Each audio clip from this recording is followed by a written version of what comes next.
Hey everybody, we're going to go through some things with the in-body scans. It's been a part of our goal setting sessions, as well as we've been running this with our new you and boot campers.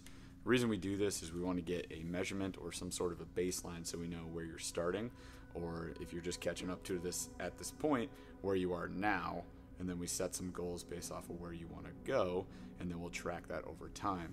That's important to keep motivation high and just make sure that you're constantly working towards that next goal. Otherwise, it's very easy just to fall off of a program and not continue to work towards anything when you don't have a direction.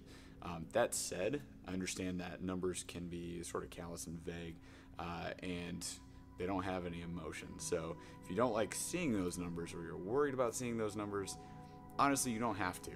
We totally understand, and if there's a different way that you'd like to measure, we can do that as long as we set some sort of baseline. So here's some options for that.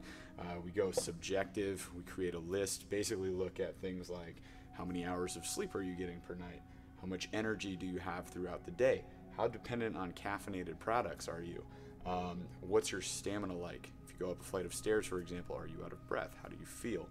How do you feel is actually something we could look at. How do your clothes fit? So all of these are examples of what we could track subjectively, because it's more based off of you, how you feel, how you envision these things, and we'll see how that changes over time.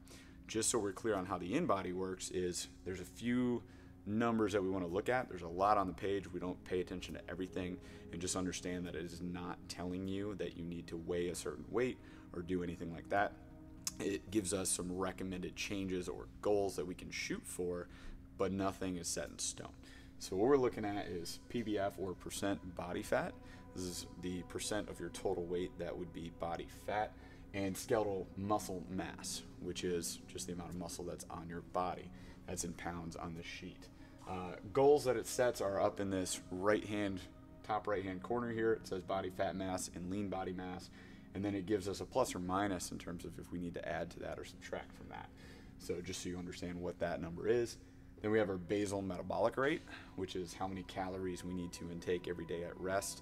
If we're looking to lose weight, we would want to see a deficit here every day. So we're going to consume 250 calories less if we're not working out, and we'll consume that amount if we are working out. Okay, so everything should be the BMR or lower if we're trying to lose weight. If we're trying to gain weight, it's a surplus. It's the opposite direction.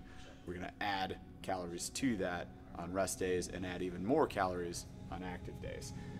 So that's kind of what we're looking at. Again, numbers, sometimes it's not fun to see that. If you don't want to see it and you want to just have the coach see it and understand, we can do a blind test.